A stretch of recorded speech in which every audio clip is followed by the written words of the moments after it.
You're now tuned to BS3 Network. BS3 Network. Changing the way you watch TV.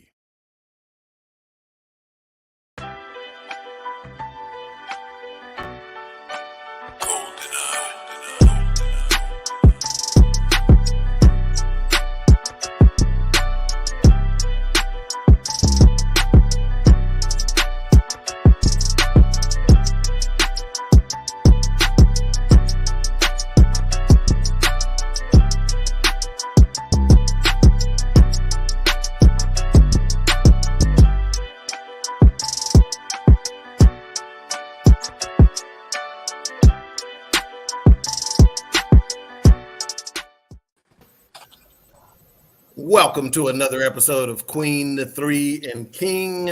I am your host, King Dog. Let's see what these private chats, folks. It's private chatting like it's something to be said. Okay, let's see. I usually don't pull back the curtain. See, other shows, they don't want you to know what they be talking about behind the scenes and shit. I don't care. So Mika texts John at 7 o'clock in the private chat when we're supposed to be getting ready for the show.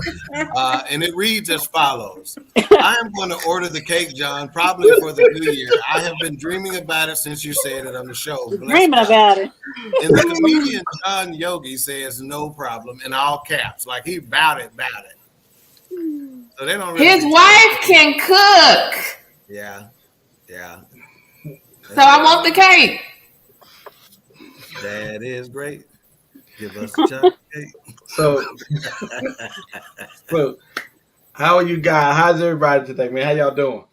Oh, great. How are you? On y'all show. We don't go with the pleasantries like that on this show. Y'all do that? Real. Okay. Well, I'm sorry. That whole small talk pleasantries, play like you like each other shit. We don't do that on here. It's been a minute since I've been on here, so you gotta let me catch up. Man, he's happy to be here. Yes. All right, let me go ahead and introduce my co-host and then our guest.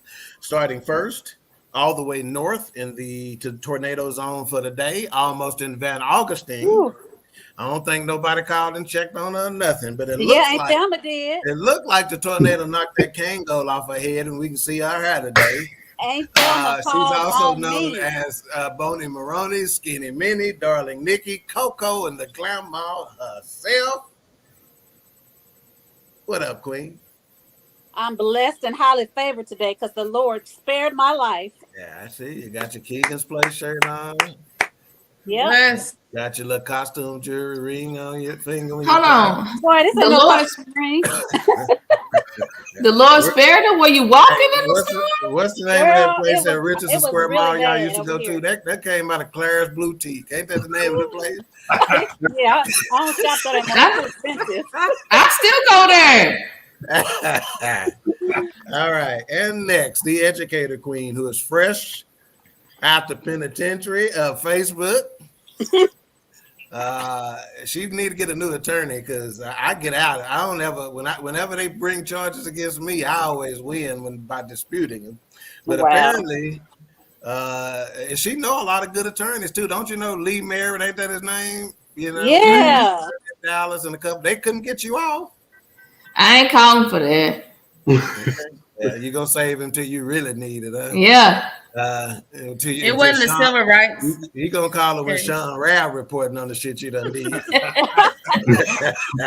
Yeah, that's when I'm getting loose. All right, the educator queen, also known as Meba and TT, talk to the people queen. Hey, y'all. And nobody called and checked on me. I had to pull over in that storm. Oh, po thing. How I got over. How I got over. Bless you. And this is what Mama But I'm said here. this last weekend when we was talking to Aunt Donnie about you living over there by yourself. She does real good over in that house by herself. She stays by herself real good. Right. I came a mighty long way. She ain't got Nobody no choice, thought that was baby. possible because she's so scary. You don't know how hard it's been for me not to go over there and knock on the door in the middle of the night or the winter or something. But I'm like, she'll never stay there again. So I said, I can't live. Yeah, I was about to say, you must want me to live with you. Wow. All right. And Terry, I'm just gonna pull my stuff out and go blasting. Like I'm scared. You ain't got no stuff. So you Alicia. You don't know how to use it? Okay. I'm gonna take you to this gun range. I'm gonna learn. She gonna learn in the moment. That's what I thought. All right, and next, our baby queen, known as Mama Lee, formerly known as Blake's mama, but now square in the corner of the Survivor Bronx. What up, Queen? Hello, everyone. All right, and on to our guest here. We have Justin Caraway of the Elevate podcast. What's up, fam? Come on, Everything good. Everything good, man? Always. How's it working with CJ? You can go on and tell us the truth right now. That's another one that's gonna need your attorney, Mika. So get ready. Wow. All right. Oh, CJ. I don't know if I'm saving the best for last. They say last but not least. But There you go. we have a true celebrity in our midst, a professional.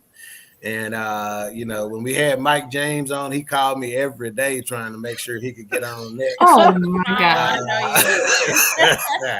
We got the comedian John Yoggi Lewis of the Man Talk Mondays podcast. Good people. What's up, homeboy? Good people. It's been far too long. It's been too long. Yes. Far too long, John. What lie your Christmas shirt telling? That tell the people right now. I can't see all of it.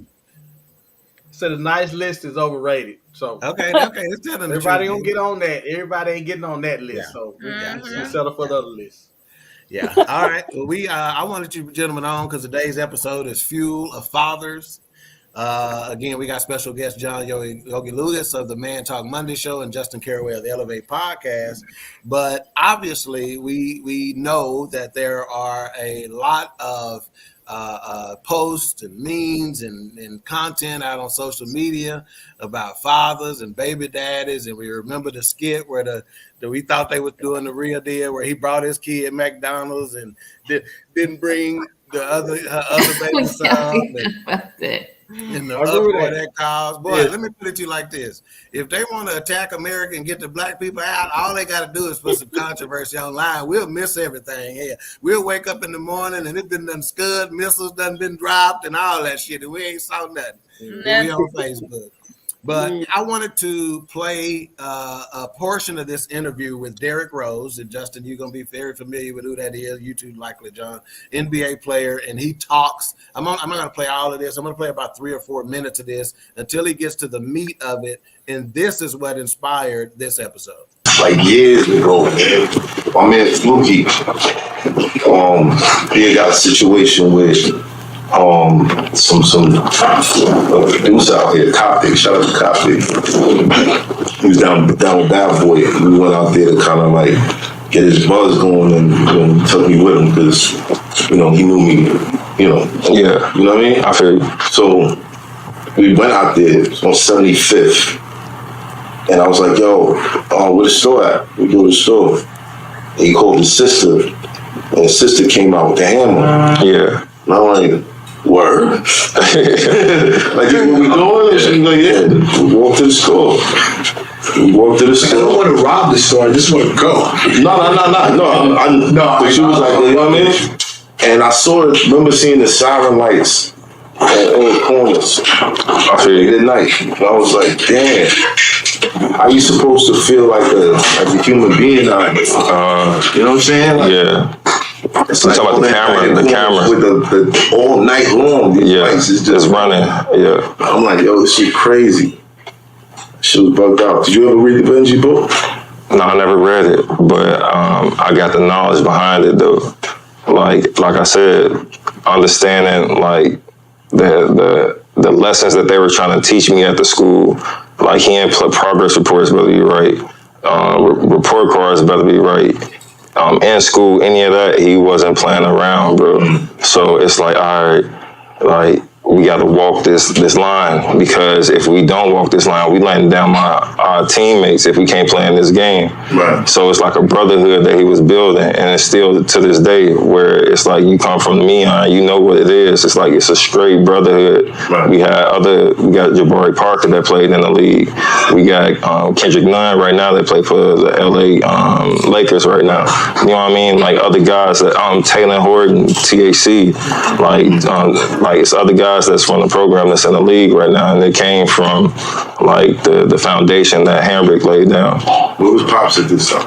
I never met my pops. That was my next question. Yeah, I never met my pops. You've been doing a lot of adulting very early. You sit at the table with your mother, counting up money, figure out which bill is getting paid and what's getting left. And I've never heard about. That's why I asked you about the father figure, because I didn't hear about anybody else in the house. Yeah, my dad wasn't around at all, and I wasn't like that kid that like they got mad at that.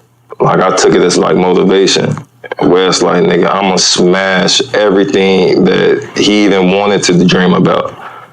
Like whatever you thought you was gonna do as a man. This is when I thought that he was living, because the older I got, I realized like he passed. But at that time, I'm like, man, if he's somewhere, like, nigga, I'm gonna smash everything even your imagination, nigga. I'm gonna smash that by hard work, by going to the gym. At the time, I didn't know the numbers, 10,000 hours. That's what it take to like get close to master something. Yeah, man. You put in that 10,000. Listen, bro. I think that kind of illustrates the point. So you got a successful NBA star like D Rose, and the small percentage of people who can make it to the NBA. You just know the work ethic that they got to put in, and this cat didn't have his daddy, and he said he used that as motivation, that everything you'd have never dreamed of accomplishing, I'm gonna smash that. I'm gonna make it look like what it is. Now later on, he went to state that he found out his dad was not living anymore. He didn't know. He thought he was alive and somewhere in another part of the city or state or whatever. But he said that still didn't change his motivation. So for me, that's fueled the question for me, that fathers are fueled in several different ways. What fuels you as a father? And I'm gonna start with John Yoggi on this. What fuels you as a father, man? Well, I also came up in a single family household, and watching my mom struggle like she did with my two younger brothers.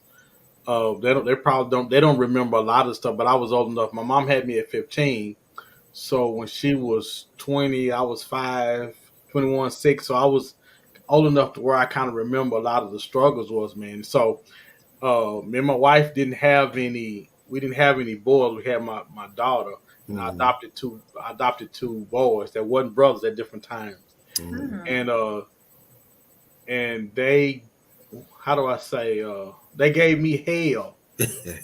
they gave me hell. This is no, I'm trying to do everything but cry. They gave me hell, but like I told them, y'all gonna be something if it kills you. Y'all gonna be something. You guys have an opportunity to rewrite the script on y'all lives, and I want to be an impact on your life, because I didn't have the encouragement. I didn't have nobody to have my back.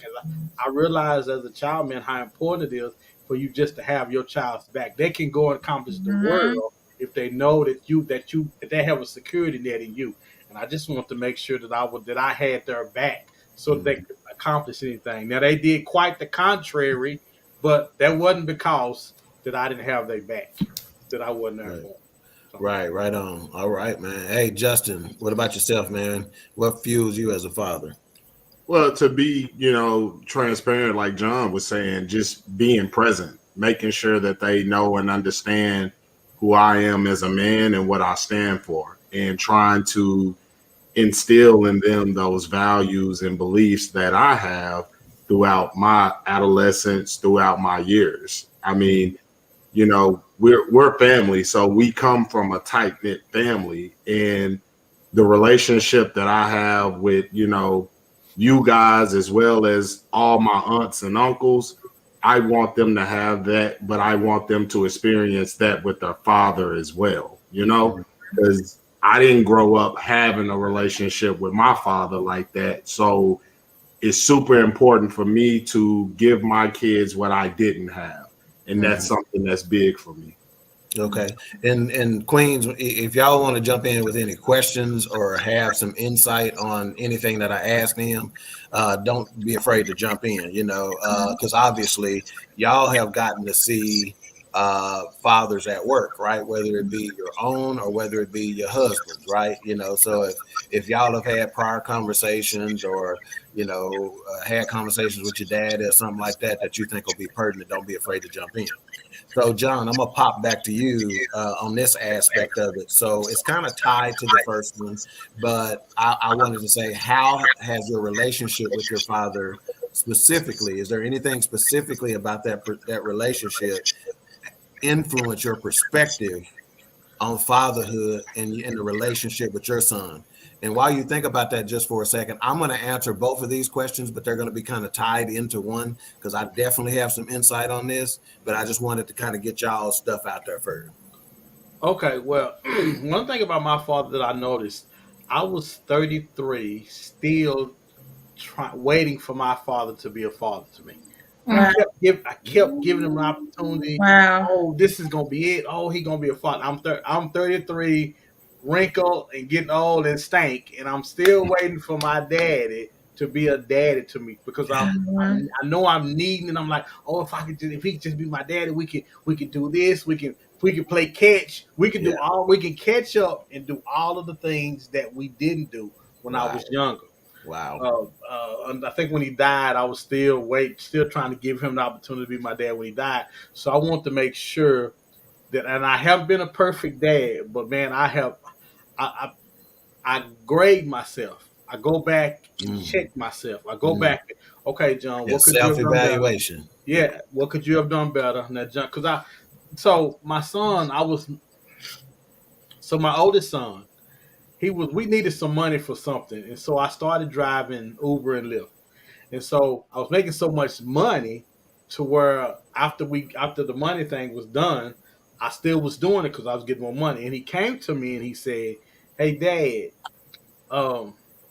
you gonna drive tonight?" I was like, "Yeah." He's like, "Well, I was kind of hoping we could have family night because we used to watch movies all together every Friday."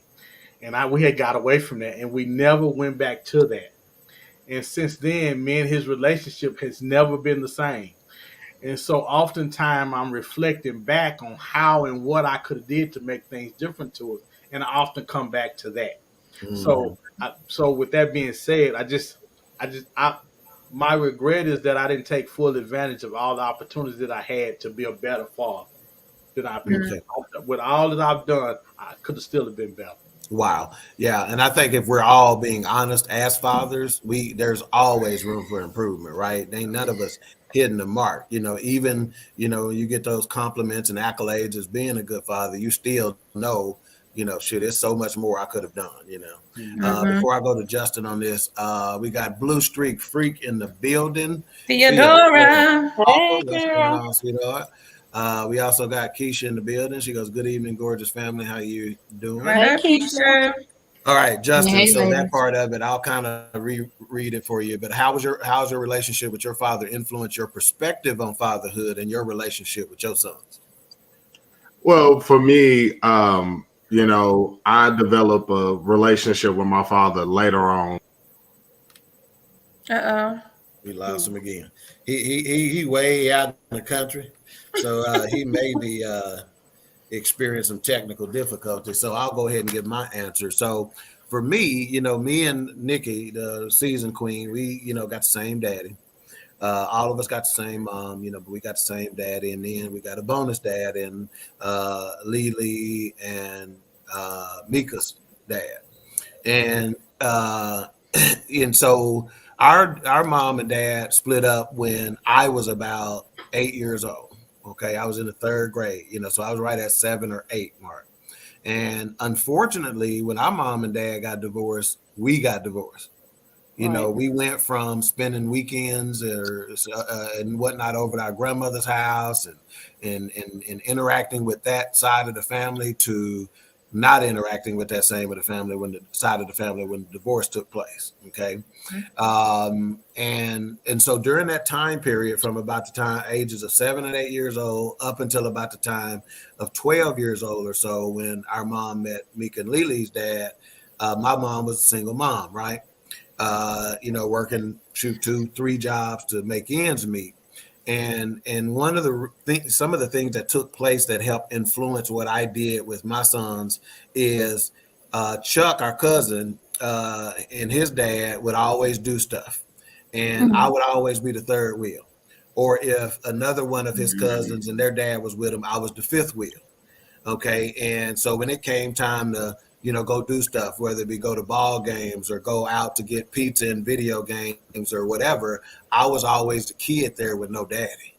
Okay. I didn't know at the time that it was impacting me until 4th of July.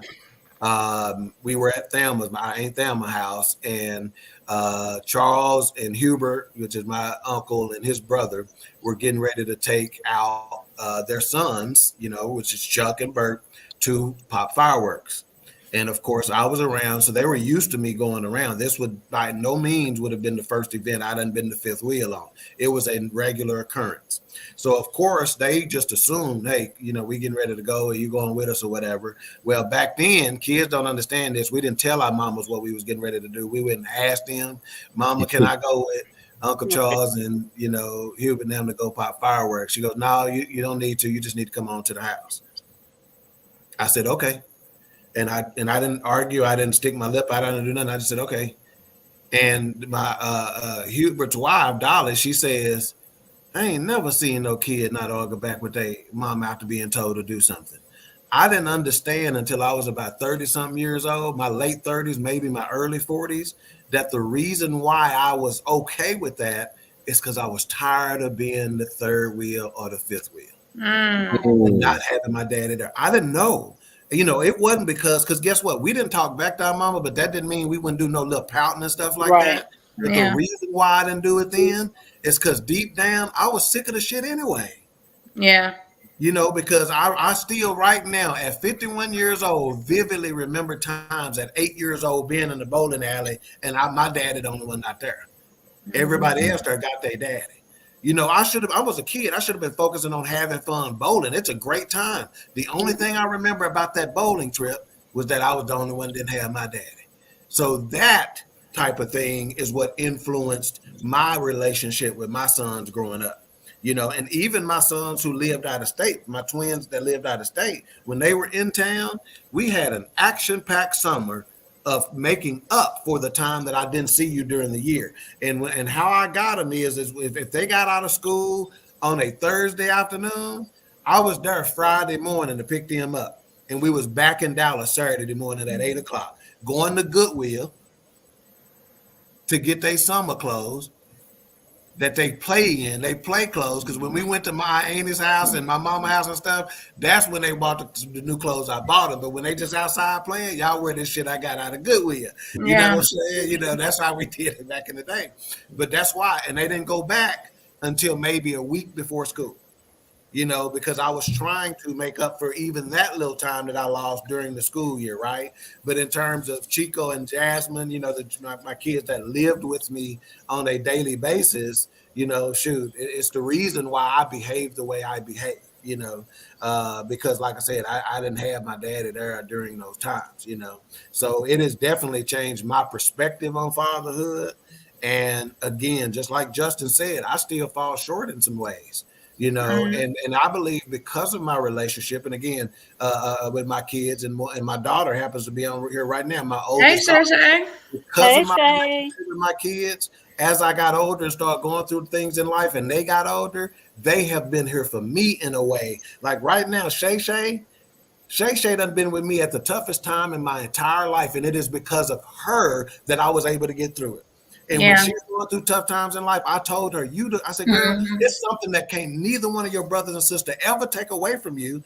And that is the fact that you were there for me during the toughest time in my life. It was you that helped me get through that. Yeah. You follow me? That doesn't happen if my perspective on fatherhood isn't what it is when they were growing up. Now, sometimes they didn't like my perspective on fatherhood because I was pretty strict, right? Yeah. So that meant that, y'all gonna get it, but again, what people don't understand is that kids really crave boundaries.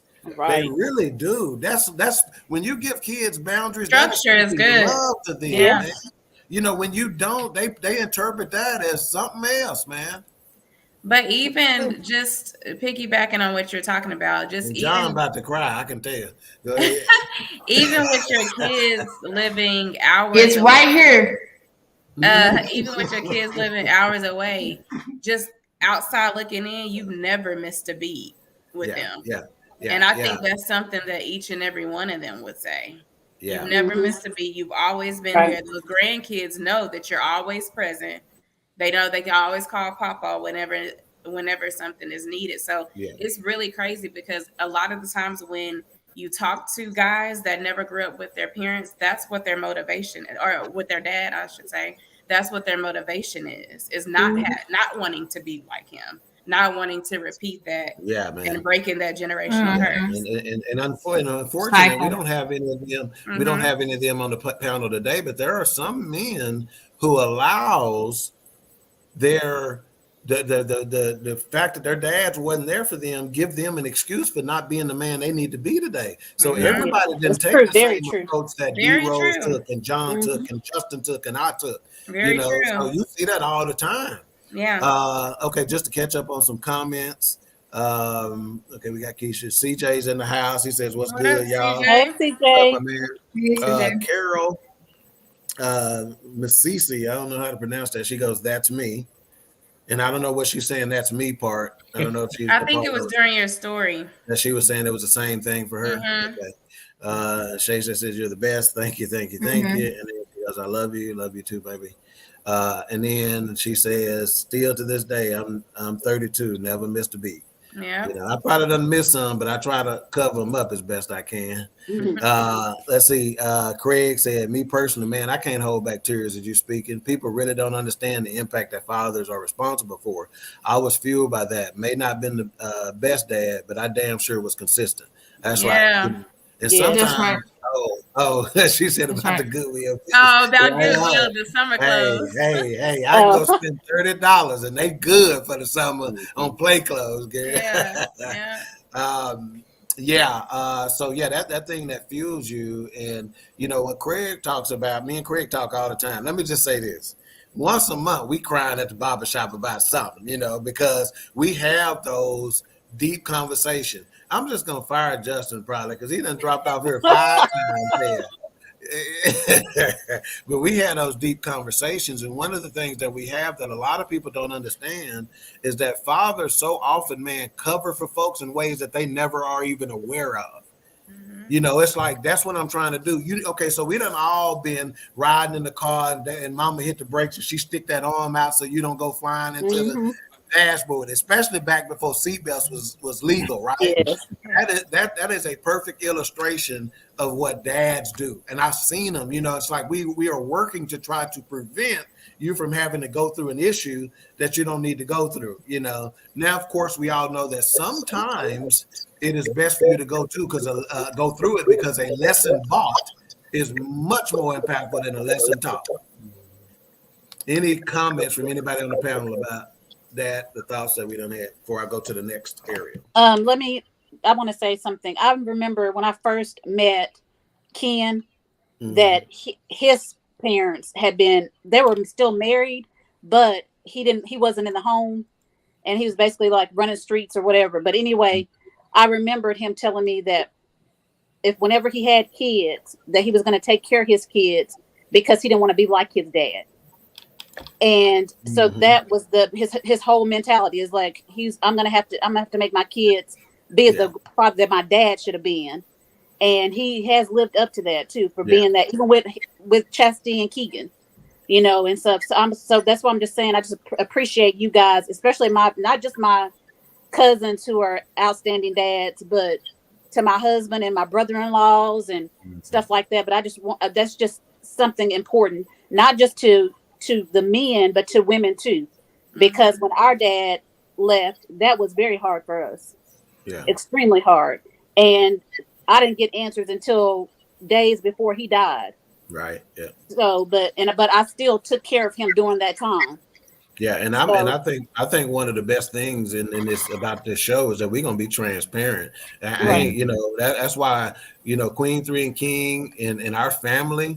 We're gonna be the least judgmental people you'll ever find because we done been through and done and seen some of everything, right? So who are we, right? So again, when she said we didn't get answers until we were, till days before his death or weeks before his death or whatever, I'll tell you what one of those answers was, and one of those answers was, and I felt it was a genuine answer, and I understand his thought process at the time, but he said, I just didn't want to get in the way. When me and your mama would split up, I didn't want to get in the way because I felt like whoever else she had would have been much better for y'all than I could have been for y'all. Now, he had it to do all over again. I wouldn't choose that, but that was my thought process. And that's too fucking real to not be real. And another outstanding stuff you make up. Yeah. And another outstanding thing that he did was before he passed away, he apologized to our mom for everything that he put her through. Yeah. And so that took a lot of courage because my mama don't play. Our mama don't play with nobody. But she did accept his apology. And I think that was Alicia that I called and said, Daddy wants to apologize to Mom, and you said she better listen to him through all that dealings. You remember that? I remember. Yeah, one of the stories Craig. Because I probably thought she wasn't gonna get on the phone. Yeah, because I didn't think she would either. But when he called her, he said that she answered and she accepted his apology, and that was big of her because Mama don't play. Yeah, one of the stories Craig like hearing me tell is that evening he passed away, I called Mama because I'm gonna be a fool no matter what the situation is. I don't care. But I called and I said, as soon as she answered the phone, I said, "How you holding up?" And when I say she cussed me out so quick. All right, so Carol says, my opinion, some mothers push fathers away also. And that is absolutely the truth. We're going to get into a little of that a little later, too. Yeah, I can see that. CJ says, Doc, I remember one of the little nuggets you gave me when I was talking about my old man, and you was telling me, give grace because we all need it. Knowing you're definitely going to need it from your son. That's exactly what I told him. In fact, I'll tell you when we had this conversation the day of Brandon's funeral. On the way home, CJ called me and said, hey, I need to chop it up with you. And we got to talking about some fatherhood stuff. And giving grace is a big part of growing to become a better man / father. So yeah, that's exactly and what CJ, I love to see the videos with you and your son. That's what it's all about. And what we have to understand as young Black fathers is man, he gonna have to that devil so busy. Yeah, he's busy. That devil so busy. What the devil? I'm gonna text him while we're and see waiting if on he him can get to on get his back. phone. Let me ask you this piece, John. So we talked about what influenced you in a good way and what not as a father. What derails you as a father? Man, it just seemed like sometimes whatever you do is not never enough. Just no matter how much I do, no matter I try this way, this don't work. It's kind of ironic because one of the sayings that I've heard that I use a lot, that if your philosophy is broken, you have to first admit it. And admit it to yourself and then admit it to Christ. And then Christ can come in and say, okay, so that's not working, so try this. Well, I've never did that with my parenting skills with my boys because I didn't think that it wasn't working until it wasn't working. Ooh, that's someone said to me, they say, well, it's not working. Why did you not think your philosophy is broken? I thought it was an aha moment, like, wow. It can't be broke because I'm doing everything I can. I don't know what else to do. Right. I'm doing everything I can. And there's nothing like being a comedian when people expect to see you because but you have to understand, the persona of being a comedian is that when people see you, they want laughing and joking all the time. Yeah. They don't want no real life coming in. They don't want to see you crying. They don't want to see you too serious because my wife said that's not what they want to see from you, John. Ooh. They want to see Love funny, it, man. ha. They want you to leave them with some laughter, some man, and you be going through, and it's just difficult sometimes. Because when I tell you, my boy, you know, when I first got my boys, my pastor told me, he said, you know, you slid through with your daughters, but your boys, they finna put you through. And when I tell you, he ain't never lied. He can cash that tide money. He get all that. He get all that. He can cash that check. Yeah. He's absolutely right. Yeah. It's frustrating because, man, sometimes it gets bigger than you and you have to give it to God. Yeah. And it's frustrating because you have to admit that your way, that you failed at it. And man, that's tough. That is tough because no man wants to admit that he failed at anything. Yeah, that's right, man. That's right. Yeah. And a lot of people would think, speaking of that, what people expect from you. If I was to tell somebody, you know, me and John going to lunch tomorrow, we going to lunch, or we went to lunch the other day. When I told me, because she immediately thought, oh, I bet that was fun. Y'all were laughing, and et cetera, et cetera. Yeah. Well, some of it was, but we had some serious conversation. You know, it wasn't all laughing and talking. We talking about family stuff and business stuff and et cetera, where most people may be surprised if they were able to sit in on that conversation and be like, damn, these niggas got some sense here, you know? So yeah, what people expect from you and what really the deal is, sometimes they can't match up. But that's why you got to have somebody in your life that you can go pour toxins off on that's not going to hold it, that know how to flush it, you know, so you can be the best version of yourself at all times. Justin, you remember what you was going to say? No, I was just saying, like, if you get cut off again, just put it in the chat, man, and we'll get it that way. But go ahead. Yeah, I'm getting ready to log in from my phone. But I was saying giving grace is super important, because in order for you to grow, in order for you to be the father you need to be, or be the man you need to be, you can't hold on to that bad luggage. You can't hold on to that bad energy, because it sits on you. And it's several guys that I watch grow up without fathers, or never tried to, or never build relationships with their fathers, that look at me and feel like, well, why are you doing that now? And at 37, like, I love my relationship with my father now. Yes, I wish I had it earlier, but I'm not going to, waste time wishing and hoping for something that I can start establishing now, because I'm still learning life lessons through this man as well.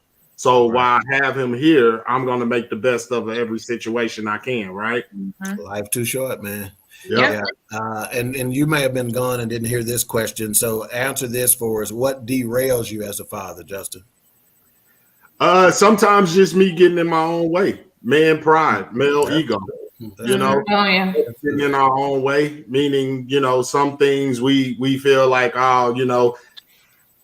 that's not manly, or I don't want to show too much love and things of that nature. And I mean, I know you guys have seen me interact with Justice and Jeremiah. I don't mind putting my arms around them. I don't mind kissing on them, letting them know I love them. But it is times where I feel like, okay, I don't want to smother. Or there is times where I feel like, okay, you get too much of that from your mom. So when you here with me, let me toughen you up a little bit, or let me, do those type of things. And it can also strain that relationship and push your kid away from you. Yeah, that's what's up. Well, I'm gonna play a video here in just a second once we catch up on some of the comments. Keisha was exactly where I was with you, Justin. She goes, make all your comments in the chat. Every time you open your mouth, you disappear. I want to hear what you got to say. And Craig said, that's real. I think when John was talking, I believe, but he goes, that's real. But the foundation is that we are able to withstand the pressure. As long as you stick and stay, my kids to this day will never get a chance to say he wasn't there. Love it. Yeah. Love it. We got Miss Priscilla in the building. She goes, hello. How you doing? And to Justin's comments, Carol says it's never too late, which is true.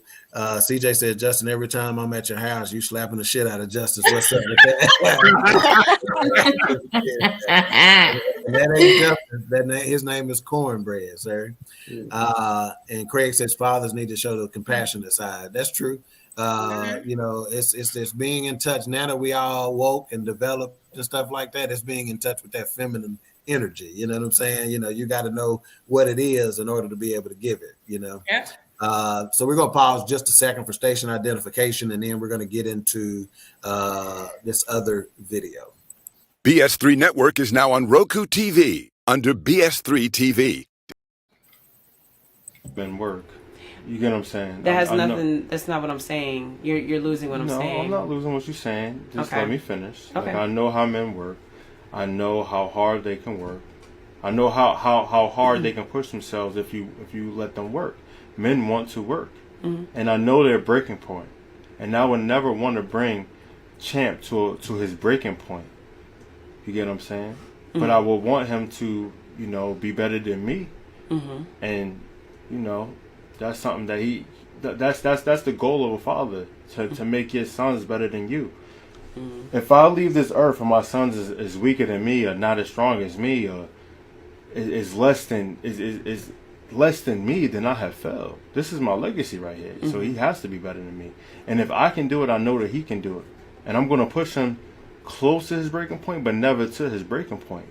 He's going to know what it is to struggle. He's going to know what it is to go through these, to face adversity and be able to get past it. But he needs a man to teach him those things. You letting your motherly instincts get in the way, because you're not understanding my aspect. You're not. So I think this. So let's be fair. I can say that I'm not understanding your motherly instincts on this, and I feel like you're not understanding my fatherly instincts on it. It's not a motherly thing, babe. Okay, go ahead. A lot of times, what happens is. That's it. But hey, one of the things before we get into those comments, let me just say this: this cat was so relaxed and kept his composure, man. He did. I loved it, man. But go ahead, John. What was you gonna say something?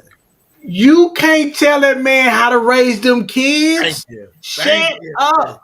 Thank you. That's why I'm saying it. And go in that kitchen and cook something. You can't listen. So when it comes to them girls and them daughters, that's you all the time. We don't get in there. We don't even try to tell you how to do it. We just move aside and give you the checkbook so you can go do what you do. Why is it when we trying to raise our men, y'all won't move out the way? Get the titty out his mouth so we can raise that boy. That's right. That's right. But I know I've been guilty of that, y'all, in the past. Yeah. A lot Dr. of times. Selena says, love this. He speaks facts. Sometimes. What's up, Pastor High? He said, hey, Pastor High. But you know what? Sometimes as moms, we be like, I love it. I can yell at my baby, but I don't you yelling too much. Don't be so hard on him, huh? Yeah, and then when you start switching and want your purse, now you're trying to figure out you need to do something with your son, because that's what happens to him. Right. Yeah, I do. I understand that too. But Ted has seen even Brandon on multiple occasions interact with Blake. Oh yeah. And it's one of those things where sometimes Brandon, he can have the totally compassionate side, but when he wants Blake to get it together, I done seen him do both in one single interaction. Yeah. I'll go over to my brother-in-law, we be playing dominoes and stuff like that. And of course, Blake gonna be Blake, doing his thing. And I done seen him do both. And I mean, I'm talking about so good, nigga fathering so good. I want to get a nigga high five. Like, nigga, you putting on a fathering clinic tonight. Every night might not be like this, but your ass putting it in tonight. Yeah. And Carol, I think this is a very real sentiment here. She goes, why am I over here crying? Yeah, because you hear that dude, you can hear the love, and the compassion, and that dude want to be the best father he could possibly be, and he's serious about that. He's like, man, this is my legacy. I got to make sure he's better than I am. And there's only one way to get that done. The problem a lot of times is when we get married, we don't really understand each other. And we don't talk about things like we should. And because we don't talk about parenting skills, how I like to parent, how I like to do this, we don't trust you. We don't trust you to do it right. Yeah. And because I don't trust you, and I think you might make a mistake with him, let me say something here. Here, let me get in. But now, to my brothers, I had a daughter. And when I tell you I was on autopilot the whole time, my daughter was there, that was her and my wife. until my daughter got too mild. Then I had to come in and spank her butt. But other than that, it was my wife. And I didn't, you know what? And I didn't say, you know what? As a man, this is what I feel like you should be doing with our daughter. Never, the thought never crossed my mind. So answer me this, for all the women that's up here. Why do women feel the need to want to tell a man how they should be parenting boys when they have no idea what it takes to become a man? I think that most of the hang time. on, Justin. Hang on. This is where we go say, and I'm gonna hang up and listen. There, go ahead. I'm curious because I know moms want to do it. I think a lot of times the mothers, we're nurturers, and we don't want nobody messing with our babies and stuff. Our sons rather, because moms and sons have tight knit relationships too. Yes, and a lot of times. I'm a mama's boy. I'm a mama's boy myself, so I know. Yeah, and sometimes we have to learn, especially if I was like, when I first had kids, I was a single mom. So when my husband and I got married, he would deal with with Keegan and stuff. But at first I was like, I would say say little things and stuff. But then I had to learn that that's not my place now. He's his father now, so he knows what's best for a man. I don't know everything that men go through or what young boys need to be taught. So at that point, I understood that, but it took a while. If that makes any sense, to not say anything. I'm not a mama yet. Just as a TT though, watching y'all with them boys, sometimes I be wanting to claw y'all. Like, get off of him. Get off of him. Please get off of him. But I've learned if y'all not gonna give it to him, the world is. So I've appreciated and I've learned to shut up. And he gonna be all right in 5 minutes. I've seen my nephews, cousins, they are okay. And after that daddy get them, they're okay in 5 minutes. So I think I've learned that shut up, Mika. Yeah. You want it to happen at home, not outside. And each kid is different. Some of them take a little longer to recover from you, Dad. Yeah. Right. Like Chico, shoot, 3 minutes later, that joker could just, I'm talking about we can be walking out the room together and I just put that bet on him. He like, Daddy, you want to play the game? He done with it. It's like, because he knew I deserved it. Right. I should have got it with it. You want to play? Can we play the game? Because he know I done shown I'm through with it. And I'm still that way to this day with my guys at the job. When I check them on something, I'm done. It's over with. I ain't holding no grudge. But fathers do that easier than mothers. I promise you, I do, because I've gotten on to some of my nieces or girl cousins, and I'm like, I'm sitting there boiling for 30 minutes. Yeah. But men can be done in 5 minutes, and I'm like, how do that? But I think also a line that sticks out in that whole segment when he said, I'm not going to push him to his breaking point. Yeah. I'm going to push him close to it. Yeah. Because he knows exactly what that is. Yeah. That was strong. Pastor High says boys need fathers, girls need mothers. And with some of the things John was talking about, I start thinking to myself, your senses are involved in that.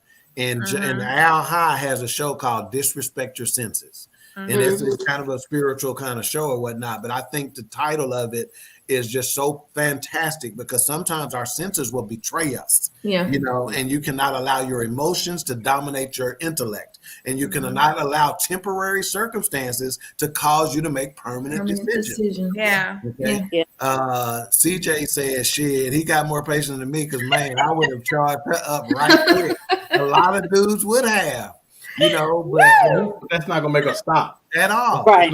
When this cat says, okay, let's be fair. I just, you know what I'm saying? I'm like, this cat is, man. It's like I want to root for the dude, man. Well, because that's not his first time going through that with her. After a little while, you begin to know the person that you're dealing with. You say, well, hold on. So choking her didn't work last time. Y'all back up, maybe. And if you don't believe that, ask Chris Beard down in Austin who just got out of jail. Okay. Choking don't work. And one thing that I do know is that you get over as a mom, you'll get over it real quick. because whenever Keegan was like, I think it was like in 2017, he came to Ken and told Ken, as a kid, when you were raising me, I didn't understand what you were trying to do. But now as I'm getting older, I can understand and relate to what you're doing, what you did and how you raised me. And I appreciate it. So that was big. At about 25 years old, all my boys came and told me the same thing. John, that's good. You just gotta trust me. Trust me that I have their best interest at heart. That's right. Just Justin, we can't hear you. Yeah.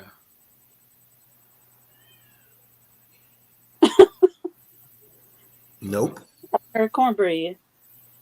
Yeah, that's all right. We okay. Again, trust me, because I have their best interest at heart. Because if you do that, that's half the battle. There's going to be some things I'm going to say and do that you're not going to agree with. Right. But you got to bite the bullet, and more importantly, don't say nothing in front of him. That's right. That's right. Get me back in the room while you taking your clothes off and make your argument then. I may be more inclined to listen to you then than I will be any other time. So you make it. Oh my God. Yeah. Make your point. I agree with most of that. Why you take your clothes off? Good and day, John. Well, that might get him right there. Shay said, LOL, please don't yell at my babies. Yeah. Matter of fact, I mean, I'm even sensitive to that to a certain extent. Now I'm in a grandfather role, right? I'm Papa. So when we was in Indianapolis the last time, y'all know my mama. And she fussing at them grandkids about keeping their room clean and getting their homework done and listening to their mom and daddy. So I'm telling jokes the whole time and stuff like that. And they sitting there like, well, this little short lady quit fussing at us, you know. But I'm telling jokes and stuff until that puppy came out. And as soon as that puppy came out, she forgot she was in charge of anything. Stacy Dion said, great show. Thank you, Stacy. Hi, Stacy. Thank you. Let's see. Monique says, yes, you can hear his love for his son. He's putting his son before himself. That is exactly right. Yeah. Exactly. Oh, so one of the questions that we had asked earlier that I didn't get to answer, I'm going to go ahead and answer, is what derails you as a father? And sometimes that is the fact that you come to the realization that I am the least popular person in this house. Yeah. And at some point, you got to be okay with just being the villain. You just got to be okay with it because it ain't going to happen. I can't tell you how many times me and Craig done talked about that. Shit, don't nobody in my house like me here. You know, but I'm going to still do what I'm supposed to do. I'm going to still pay the bill. I'm going to still, because I know y'all just don't, you thinking with your emotions. You're not thinking with your head, you know. But so as a father, that derails you sometimes. Is that you understand that you're the least popular figure. Y'all having fun. I can't tell you how many times Rose and them kids in the kitchen laughing, you know, and stuff like that. And I'm in there, you know, I ain't part of the jokes and the fun and the laughter and whatnot. Until 10 minutes later, now y'all arguing and fussing at each other because they didn't cross the line. And guess what? After the third or fourth time, I'm like, no, you don't want to put yourself in a position for them to cross that line. So you get them back over it. I'm not going to come to your rescue no more. I'm divorcing you. What was they in the kitchen doing? This shit. Let's see. Al says a lot of men out here have incomplete legacy. And Brandon said, preach CJ. I guess he said, preach CJ about this. No, he changed it. Let's see. Derek says, preach, John. And Carol says, I can't let a father discipline my son until he disciplines himself. God, I can't argue with you that. Well, then you got a baby with him. You got a baby with him. How you gonna have a baby with him and then gonna holler you can't let him discipline your kid? Something wrong with you. You need to keep your legs closed in to both of y'all get some discipline. Oh, holler now. This ain't my show. This is not my show. This is not my show. I'm so sorry. But you how you just go? You just know you can't do that. She may be the only way she would have a point is if she may be talking about a stepfather situation and she hadn't had a kid with him. You know, maybe somebody's around. You know, something like that. But if she's talking about their real father, John, you're 100% correct. But she married him. Even if it's the stepfather, she married him. Yeah, that's true. Point. If you went through your due diligence like you're supposed to, you married him. Ooh, I tried, Carol, but that's the best I can do for you. I had to gonna go have to to call sleep. Lee Merritt. If anybody got a Lee Merritt number out there, to get John off this house. I had to go to sleep. Yeah, yeah. Play like you don't ever been in a situation where somebody getting into it and you got to play like you ain't there. Again. I'm sorry. Let me stop. John, don't apologize. Step on in the room. Go ahead. He ain't even finished. Go on. Justin said that's a fact. Dude, we don't put the emphasis on relationships like we should, especially when we trust them with our kids. Speaking from a step parent to a real parent, man, we don't have to do business that we supposed to do. They're going to be around your kids. Okay. Whether that be a daughter or let me let that sink in right there, because most of the time when men come in, we're supposed to cover the family. How am I gonna cover the family if you won't move to allow me to cover everybody? Yeah. I have to put out an umbrella for everybody to be up under, an umbrella of anointing that everybody's supposed to be under, and you won't move because you don't trust me with them. But you trust me at night. You give yourself come out the top rope.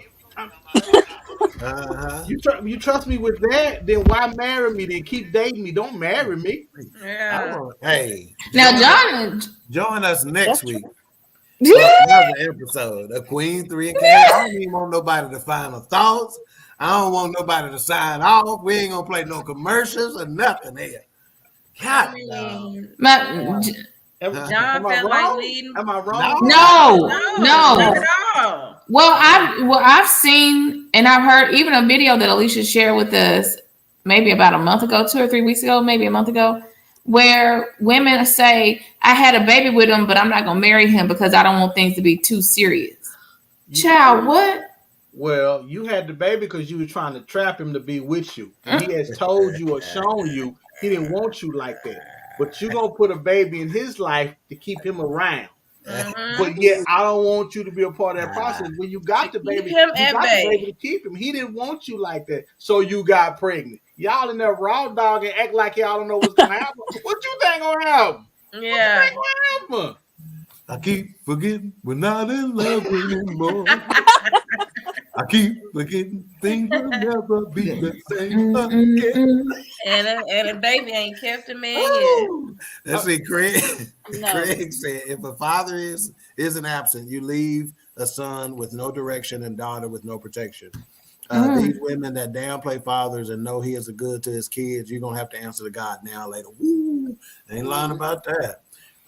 Let's see. Brandon says he meant John in other comments when he was talking about you preaching. I don't know how I messed his name up. I don't know because John and CJ ain't nowhere close to each other.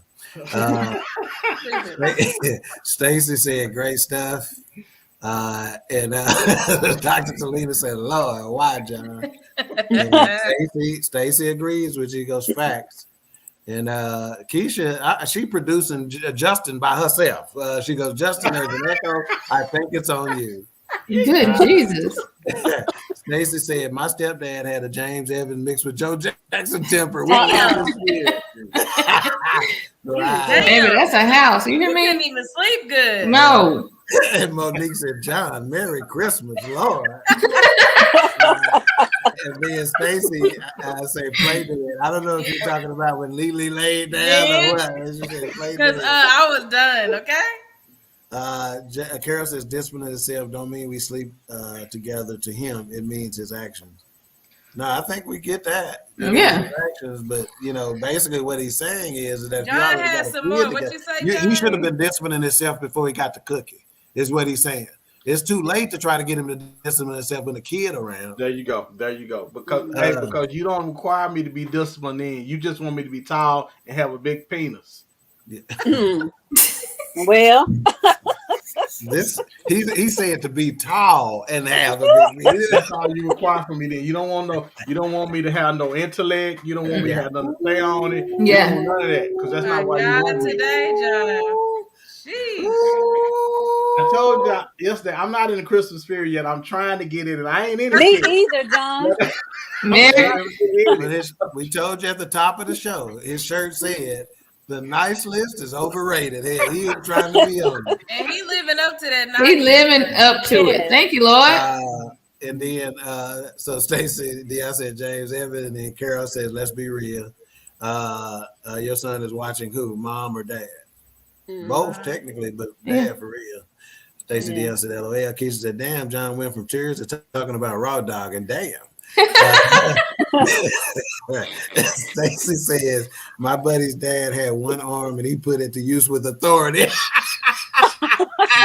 Wow. Hey, don't take for one to whoop with. Oh my God. I remember when our mama used to tell, I'm gonna whoop you till I get tired. Yeah.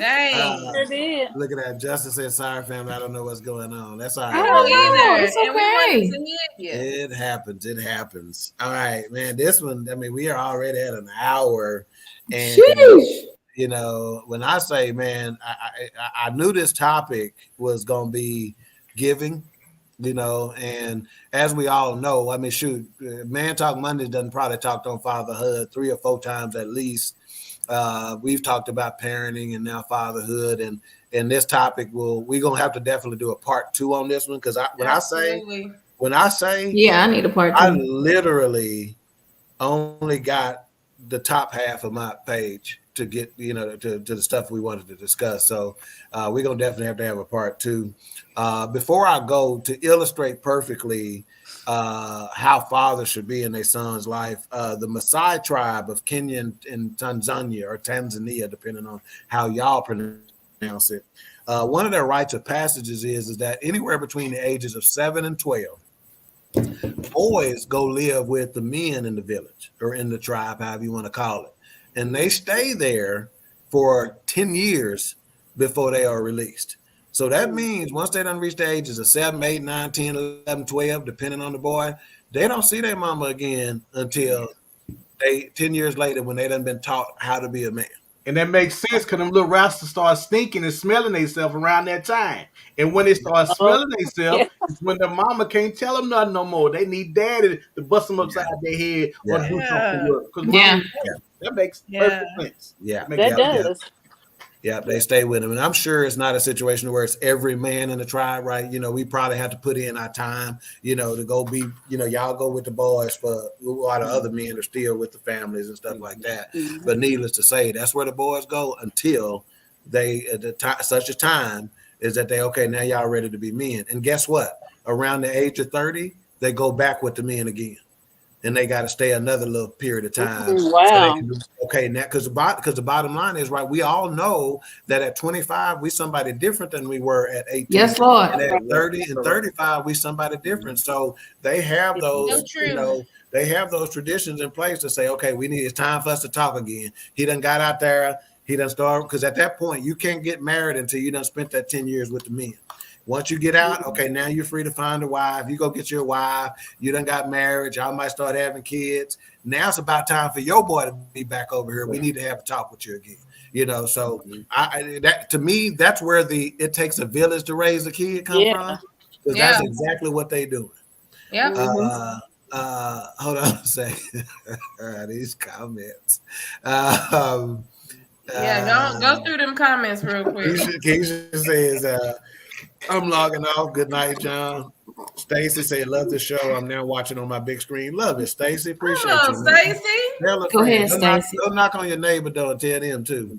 Keisha just laughed and said, that's Stacy. And he goes, is this daily? No, sir. It is. Well, let me just say this. BS3 Network is daily. You got some content on our show every day. So John, who has been a guest on here, his show is on Monday nights at 7 o'clock. Our show is Tuesday at 7 o'clock. Following this show, Marriage is Real is coming on. So if you got the Roku TV channel, download BS3 TV and you'll see all the content. So Marriage is Real, when I say they powerhouses. Justin's show is on Thursdays at 7, right? Yes. 7 o'clock and on the Elevate podcast. Keisha, who's in the chat room, their show is right after Perspective at 8:30. So this type of content is always on every day. It's just different shows. So we are here every Tuesday at 7 o'clock. Stacey, your contribution to the show is why the show is successful. So we need you to keep coming back and supporting us and tell some folks who you think may benefit for this type of conversation. Monique said part 2. Absolutely. Priscilla said, great topic. I enjoyed the time with you guys. Thank you, Miss Priscilla. Thank you. And I think Carol's trying to clean up a previous comment. She goes back. Dr. Selena says, so the men aren't with the women? No, not all of them. Some of them are taking their duty, their time in rotation to raise the boy. My goodness. Because it's really not funny. And then Marco, this is one of my technicians. This is a young father here. So knowing what the topic was going to be, I told him today, I said, hey, this may be one you need to look in or you need to listen in on. You know, I know you can't make it every week, but being a young father, there's going to be some good information out there. Carol says, we out here need help. Well, hey, we're here to give it to you, sweetie. And again, you know, I know John kind of came hard, but it's all in love, really. Yeah. See the deal is, you know, these is my sisters on here. And we talk to everybody like y'all our sister, our cousin, our aunt. We talking to y'all like y'all family. You know? Like we in the living room. But we really not trying to hurt nobody. But we trying to give it to you raw, right? Because guess what? Sometimes penicillin ain't gonna be no warning. We need to give it to you so we can give you the help. And sometimes if we try to soft shoot that help, you ain't gonna receive it. We gotta, you know, make it hurt a little bit. Because you might have people already soft shooting it to you. Address Carol, John, so she'll tune in next week. I think he's coming on here trying to hurt our listeners, our viewers, so we won't get next year. I just want to say, oftentimes there are things that we can laugh and joke about, and we can sugarcoat. We don't do that with everything, guys. Everything on sugarcoat. Right. Everything, and you have to have people that you can trust and that you know love you and know that mean the best for you. And all I mean is the best for you guys. I don't that's right. That I wouldn't tell my younger brothers or my younger sisters. So and what you said was nothing but that. That's what's up. I always tell people, consider the source. Why would I be sharing? What do I get out of sharing this information with you? Is it going to make me some money? Is it going to give me some? What am I going to get by it? It's only for your benefit. So I love it. Stacy says, I will share this with my friends and enemies. Yeah. Where are you at, Stacey? If you can put in the comments, where are you at? What part of the country you in? And how did you hear about the show too? Let us know that. Derek said, in the words of Major Payne, pop your titty out the boy's mouth and stop baby. He went back with that. That's who was that in that, John? That was one of the Wayans. Damon Wayans. Okay. Yeah, and that's right, Carol. This generation has lost, my God, which is why we need each other's help, you know. Right. What is the link on Roku? So if you go to add channel, Stacey, and just search BS3 TV, and that's where it'll come up.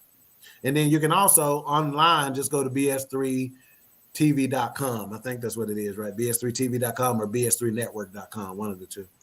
How can I send some yams? Can I get to the yams? Sweet yams. You're in Long Beach. All right, that's what's up, man. I was just in Long Beach. You trying to send some yams? When I was in Long Beach, about 4 weeks ago, man. Yeah, I love it. Man. How'd you hear about us, man? All right, so now it is time for our final thoughts. And I say final thoughts, it's the final thoughts for today. Because we're going to come back again. Hopefully, we're going to invite John to come back again. I'm going to think about whether I'm going to invite Justin again. Don't do him. John will definitely come back. So we're going to start with the season queen on her final thoughts. Well, I've learned a lot today from you gentlemen about. Ain't that a church? I have learned a lot because I was that mom who didn't understand that my husband needs to be the one to discipline our sons. But as I grew to learn that, and then with y'all's what the things that you guys have said tonight, it made me realize some things too. So now I can go in there and say, honey, I really didn't understand what a man was supposed to be doing with our sons. So until tonight, I got some new lessons on it. So you guys helped me as well, because everybody don't know. They just don't know. Yeah. And some people know it, some people just don't want to. Yeah. Yeah. Sometimes you don't know what you don't know. You know, right. John, to your point on some of the earlier points, right? Sometimes a lot of folks are just imitating and mimicking what they've seen as they grew up. You know, right. they didn't see a mom allowing a dad to be a dad, you know what I'm saying, and that kind of stuff. So it's foreign. It's still a foreign concept to a lot of people. And what I can say as fathers, right? Fathers ain't got a lot of love today, but what I can say as fathers is that we've come a long way in this. You know, and the father, mighty long way. We are not where we need to be by any stretch of the imagination. It's the reason why Man Talk Mondays exist, as far as I'm concerned, is because we needed to talk to us first.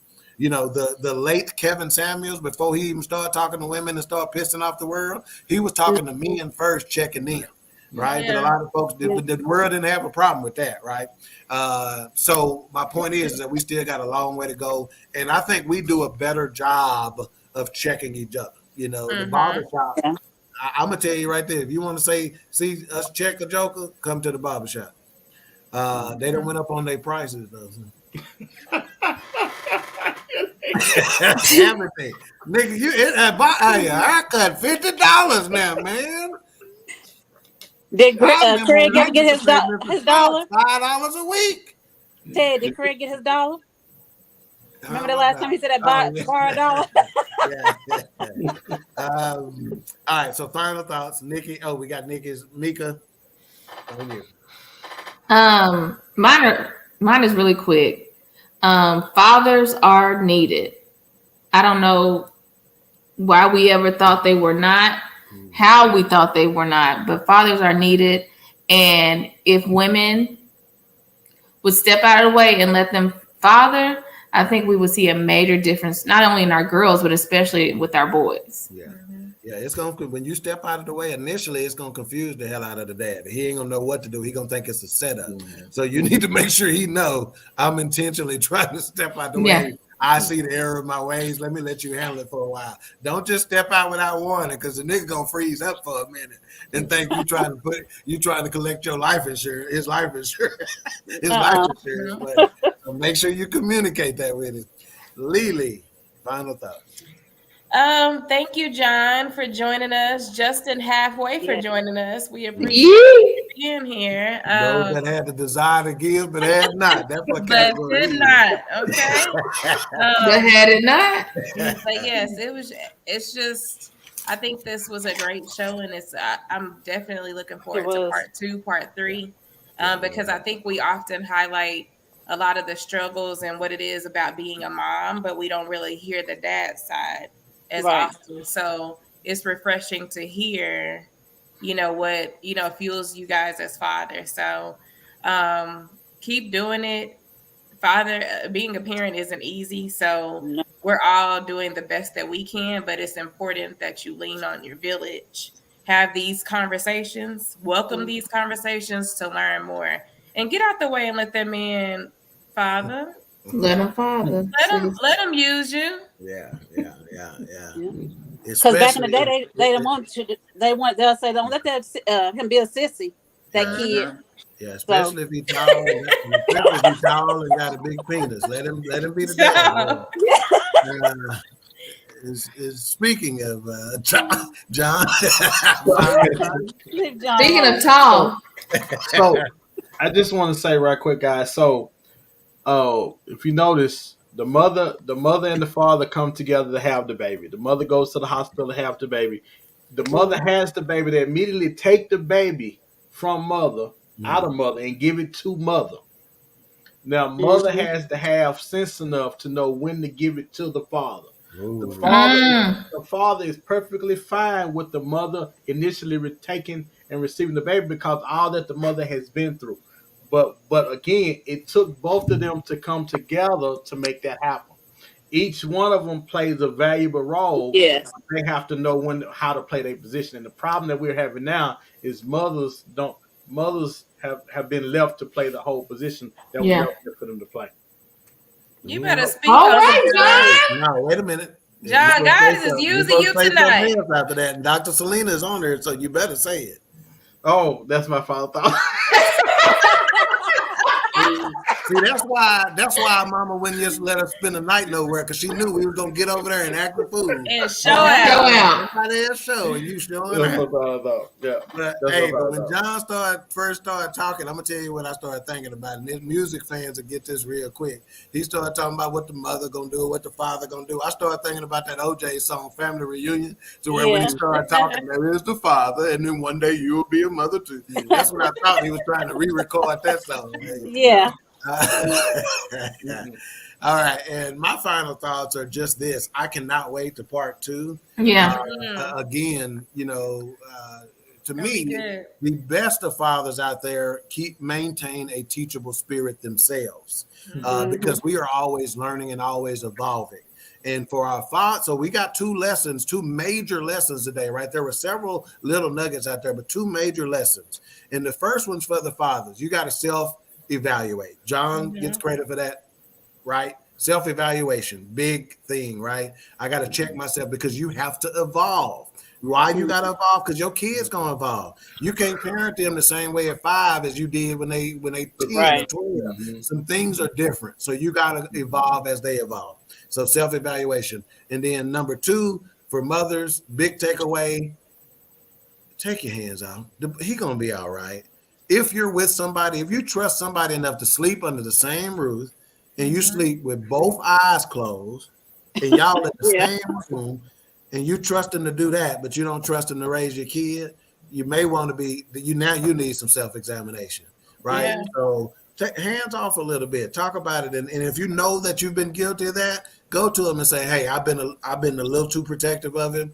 I'm going to try my best to be hands off. If you notice me being a little too protective, pull me aside. Let's have a conversation about it. Because I don't want to be that way. I want him to get the best of you. All right. And those are my final thoughts. A couple of comments, and then I'm going to preview next week's show. Tyler Burns says emphasis on left. I don't know what he's meaning about that. I think it was when John was talking. And Shay says, wonderful show. I'll be on the lookout for part 2. Thank you, darling.